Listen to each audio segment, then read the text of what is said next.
അല്ല, ഇത് സംബന്ധിച്ച് വലിയ വിവാദങ്ങളാണുള്ളത്. കായിക വകുപ്പിൻ്റെ ഒരു റിപ്പോർട്ട് എൻ്റെ കയ്യിൽ കിട്ടിയിട്ടുണ്ട്.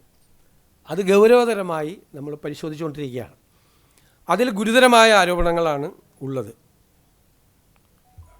ഇതുമായി ബന്ധപ്പെട്ട് ആ അന്വേഷണ റിപ്പോർട്ട് സർക്കാരിൻ്റെ മുന്നിലെത്തിയിട്ടുണ്ട്, സർക്കാരിൻ്റെ പരിഗണനയിലാണ്. അത് പരിശോധിച്ച് വേണ്ട നടപടികൾ അക്കാര്യത്തിൽ സ്വീകരിക്കും.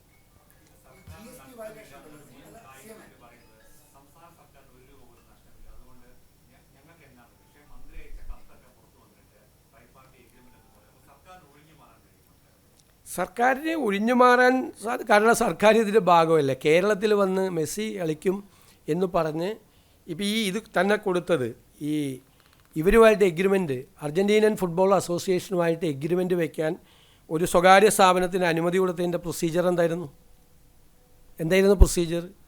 എക്സ്പ്രഷൻ ഓഫ് ഇൻട്രസ്റ്റ് വിളിച്ചിട്ടാണോ കൊടുത്തത്? ഒന്നുമല്ലല്ലോ കൊടുത്തത്. ഒരു കമ്പനിക്ക് അത് കൊടുത്തു. വിപണി മൂല്യനിർണ്ണയമോ സാമ്പത്തിക ശേഷിയോ ഫണ്ടിൻ്റെ സ്രോതസ്സോ ഒന്നും പരിഗണിച്ചിട്ടില്ല, ഒരു കാര്യവും പരിഗണിച്ചിട്ടില്ല. പിന്നെ ഇത് സംസ്ഥാന ഗവൺമെൻറ്റും യഥാർത്ഥത്തിൽ ഇതിൻ്റെ പല കാര്യങ്ങളും അറിഞ്ഞിട്ടുണ്ടോ? പരസ്പര വിരുദ്ധമായ പ്രസ്താവനകളെല്ലാം ധാരാളം വരുന്നുണ്ട്. അപ്പം ഞങ്ങളത് പരിശോധിച്ചുകൊണ്ടിരിക്കുന്നതല്ലേ. പരിശോധിക്കുന്നതിന് മുമ്പ് തന്നെ എൻ്റെ മുമ്പിൽ ഒരു പരാതി കിട്ടിയപ്പോൾ തന്നെ ഞാൻ ഏതോ സ്ഥാപനത്തെ പൂട്ടിക്കാൻ വേണ്ടി ഇറങ്ങുകയാണെന്ന് പറയും. എൻ്റെ കയ്യിൽ കിട്ടിയിട്ടേ ഉള്ളൂ, ഞാൻ ഒന്നും ചെയ്തിട്ടില്ല അതിന് മീത്. അത് പഠിച്ചുകൊണ്ടിരിക്കുന്നേ ഉള്ളൂ, ഞങ്ങൾ പരിശോധിച്ചുകൊണ്ടിരിക്കുന്നതിൽ എല്ലാ മാർഗത്തും.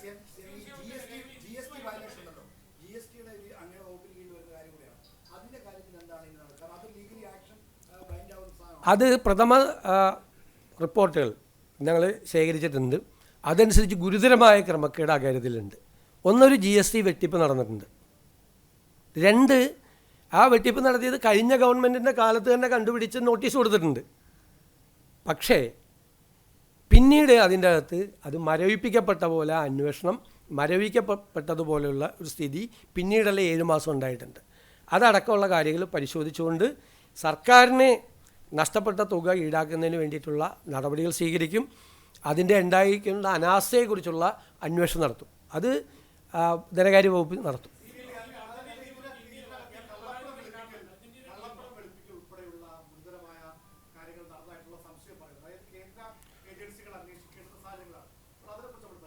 അത് നമ്മൾ എല്ലാ കാര്യങ്ങളും പരിശോധിച്ചിട്ടുള്ള ഉചിതമായ നടപടി സ്വീകരിക്കുക. കാര്യത്തിൽ ഗുരുതരമായ ആരോപണങ്ങളാണ് അതുമായി ബന്ധപ്പെട്ട് വന്നിട്ടുള്ളത്, ശ്രദ്ധയിൽപ്പെട്ടിട്ടുള്ളത്. അത് പരിശോധിച്ച് ഉചിതമായ നടപടികൾ സ്വീകരിക്കും.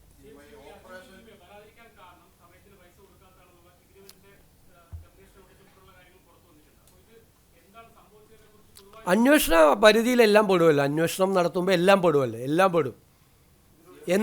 എത്ര രൂപ അവിടെ കൊടുത്തിട്ടുണ്ട്, അതിൻ്റെ ഫണ്ടിൻ്റെ സോഴ്സസ് എന്താണ് എന്നൊക്കെ അറിയണമല്ലോ. ഒരുപാട് കാര്യങ്ങൾ അറിയാനുണ്ട്.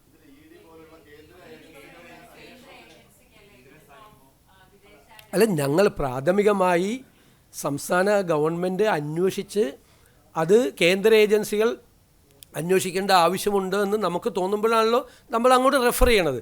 പ്രാഥമികമായ പരിശോധനകൾ പൂർത്തിയാക്കിയിട്ടാണ് ഏത് തരത്തിലുള്ള അന്വേഷണം വേണമെന്ന് തീരുമാനിക്കുന്നത്.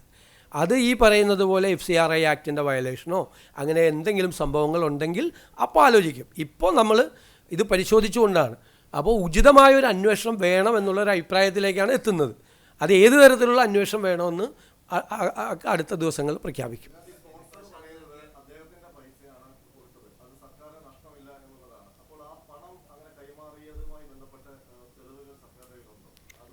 അല്ല, അതെല്ലാം നമ്മൾ പരിശോധിച്ചുകൊണ്ടിരിക്കുകയാണ്. അല്ല, താങ്കൾ ഈ പറയുന്ന കാര്യങ്ങളെല്ലാം സർക്കാരിൻ്റെ അന്വേഷണ പരിധിയിലാണ്.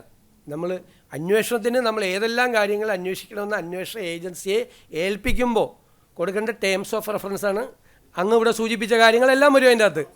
അതെല്ലാം വരുമല്ലോ, സ്വാഭാവികമായിട്ട് വരുമല്ലോ, എല്ലാം വരും. സ്റ്റേറ്റ് ഗവൺമെൻറ്റിൻ്റെ റോൾ എന്തായിരുന്നു? സ്റ്റേറ്റ് ഗവൺമെൻറ്റിന് എന്ത് റോളായിരുന്നു ഇക്കാര്യത്തിൽ ഉണ്ടായിരുന്നത്? സ്റ്റേറ്റ് ഗവൺമെൻറ് സ്റ്റേറ്റിൻ്റെ താല്പര്യങ്ങളിലൂടെ പ്രൊട്ടക്റ്റ് ചെയ്തോ? ഈ പറയുന്ന ഏജൻസി ഈ കാര്യത്തിൽ ഏതെങ്കിലും തരത്തിലൊരു മുതലെടുപ്പ് നടത്തിയോ? തുടങ്ങിയുള്ള കാര്യങ്ങളെല്ലാം അന്വേഷണ പരിധിയിൽ വരും, അന്വേഷണ കാര്യങ്ങൾ വരും.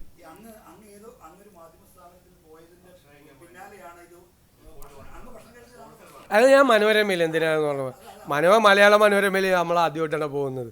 അതിനു മുമ്പ് ഞാൻ മാതൃഭൂമി പോയിട്ടുണ്ടായിരുന്നു. ഇത് മനോരമയിൽ മാത്രമല്ലല്ലോ വാർത്ത വന്ന, എല്ലാ പത്രത്തിലും വന്നു. അതും ഇതുമായിട്ട് ഇത് നേരത്തെ ഉള്ള കാര്യമല്ലേ, നേരത്തെ തന്നെ അന്തരീക്ഷത്തിലുള്ള കാര്യമല്ലേ, എല്ലാവർക്കും അറിയാമല്ലോ.